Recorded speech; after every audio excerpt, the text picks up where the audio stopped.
Welcome to today's episode of the Arena Sports Show with me, your host, Helge Schütz. In today's show, we take a look at the Rugby World Cup, which started over the weekend. There's also schools rugby, netball and football news. But let's start with the Rugby World Cup, and Namibia got their campaign underway with a 52-8 defeat against Italy on Saturday. Let's take a look at the post-match press conference with Alistair Coetzee, the Namibian coach, and the captain, Johan Deysel. Thanks for the question. Obviously, the scoreboard reflects something different to what I see and perceived. We definitely were in it for 50 minutes. We really applied some good pressure. But I suppose, against a tier one side, there is always a challenge with the set piece. And they were superior in mauling, and they were superior at scrum time. We also had a yellow card early in the game, and we conceded 14 points in that period. So I'm still very proud of the team. A team that never gives up. Obviously, that's what I want to see. A team that till the end tried to play. Obviously, we're disappointed, very disappointed with the scoreline, but there are lots of positives that I can still take out of this game. Yes, for sure. I think from the start, all our boys saw that we can take them on.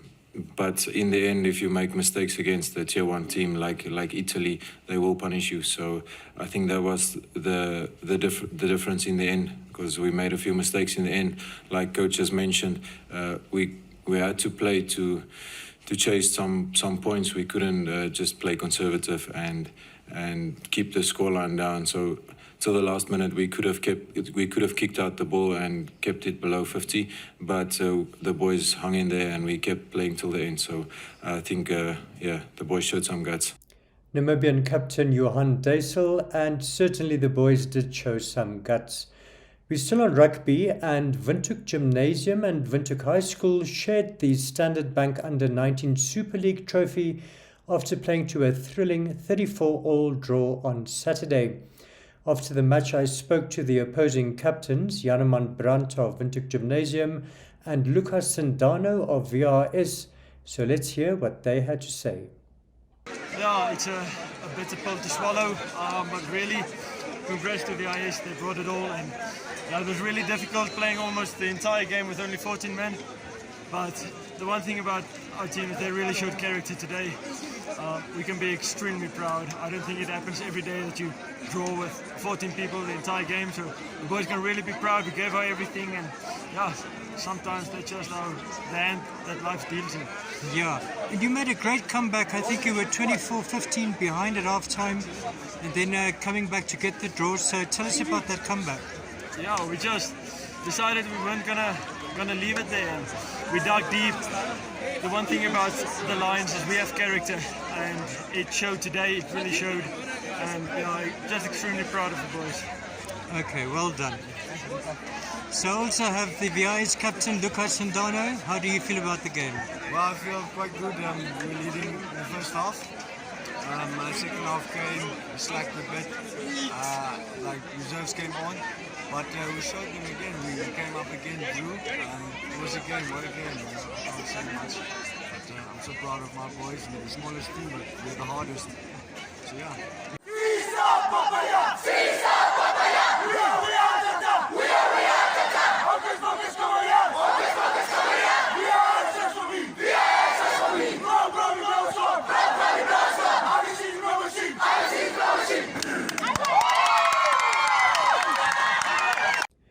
The Blue Machine of VRS.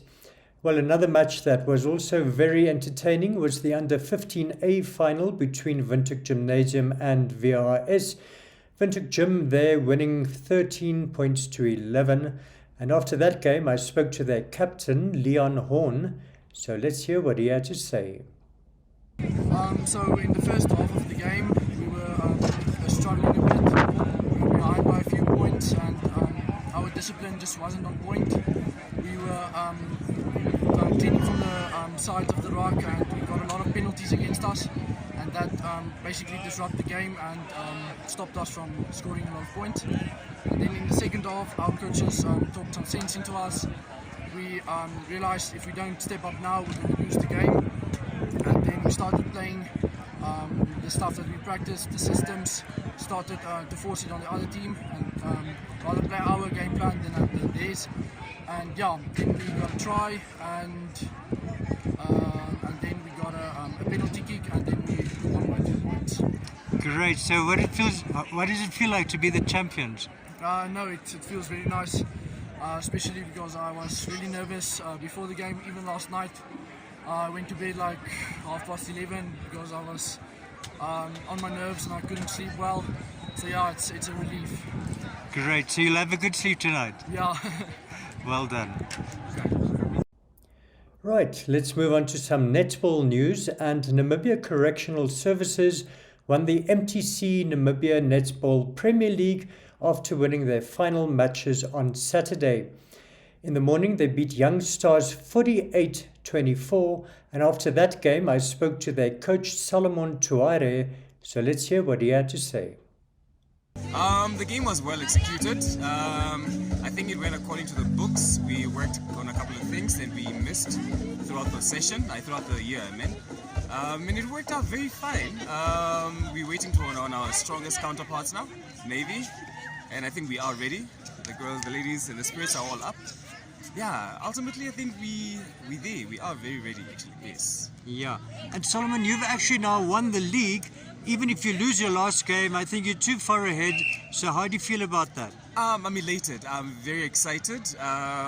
My first championship as well, with a fairly new team combined. I'm ecstatic. Yes, I cannot suppress my happiness. Yes, very glad. Well done. And just tell me the standard of netball in general in Namibia. How is it now? Do you say? The standard has increased. It has improved very much by a fair amount of grade. We actually with the structure of play, yes, and I think this is compliments to MN for having to have brought international coaches to come train our coaches. I think that proved, and it is proving as well still, that netball is really improving at a large scale. Yes. Okay, and as the champions, is there anything else for you to look forward to? Yeah, yes and no. Okay, well, we have won it already, so nothing else to look for this season. I think what we can look for ahead is now the next season, and I'm sure we have now a target on our backs. Everybody's gonna gun for us, so we need to prepare extra hard, as opposed to rather better than this year.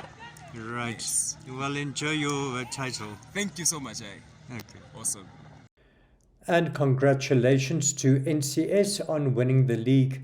That, by the way, was their second league title in the past 3 years. Well, let's take a look at all the weekend's results and the final log standing.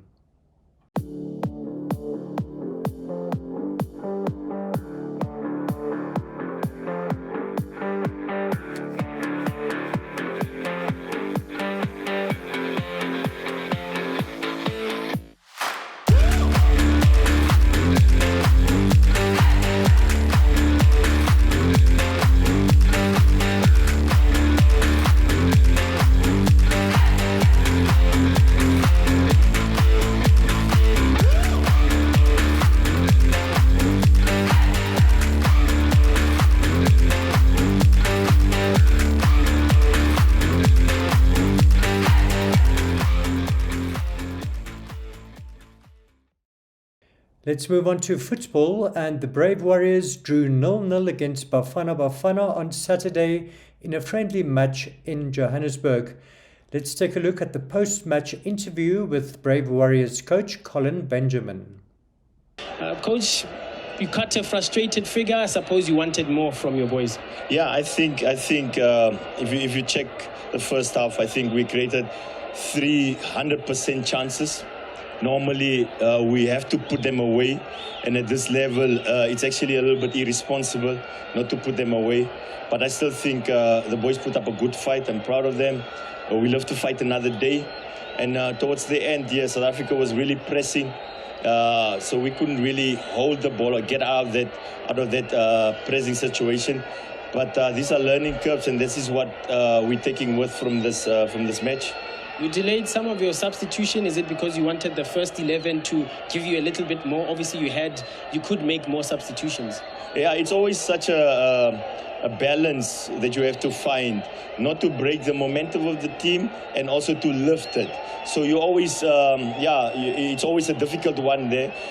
So I thought those that were on the field, they were doing a really good job. So you want to keep it as long as possible. But then you saw that they're getting tired and we're getting lower and lower. And that's when we did the changes. So I still think that the changes were done in a good time and it all worked well. Love to fight another day. And then, congratulations also to South Africa. It was a good game from them. Well, the Brave Warriors, of course, have a great chance of qualifying for next year's AFCON finals in the Ivory Coast, with a big match coming up tomorrow night. That's between Cameroon and Burundi. And the only result that will prevent Namibia from qualifying will be a 4-4 draw. The chances of that happening, very slight indeed. But let's take a look. There were several matches over the weekend and quite a few countries have already qualified for the AFCON finals. So let's take a look at all the results and those countries that have qualified.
Well, one of the countries that did qualify was the Gambia after they drew 2-2 against the Congo in their final match in Marrakesh on Sunday night. That game, however, was overshadowed by tragedy with a huge earthquake killing more than 2,000 people. Well, former Brave Warriors coach Tom Saintfit, who's now, of course, the coach of the Gambia, he sent us this video. Let's take a look. Yeah, it's a crazy week. At the moment, I'm a coach who is very satisfied naturally with the qualification. Second time in a row, back-to-back qualification for Gambia. Fantastic experience naturally after 2-0 standing behind in halftime, coming back in the dying minutes 2-2. But naturally also with a sad feeling. We were here in Morocco the last week and experienced a terrible earthquake. The hotel got damaged. We slept 2 nights outside yesterday and the day before yesterday. We slept on the poolside outside, and we had also really some moral problems because it was really a terrible experience. And thinking that you have to play in an environment where more than 2,000 people lost their life. I would like to say also my condolences this way for all the Moroccan people who suffered and who lost their lives and the family members, because this was not a time to play a match. But as coach from the Gambia, I'm very proud, and I'm looking forward to the second AFCON in a row with the Gambia, and actually looking forward to the draw and hope to see the Brave Warriors in Ivory Coast, and it would be fantastic. And our heartfelt condolences to all the people of Morocco and wishing them a speedy recovery. That brings us to the end of today's show. I hope you enjoyed it. As usual, let's take a look at some of the weekend's action photos. From me, it's goodbye.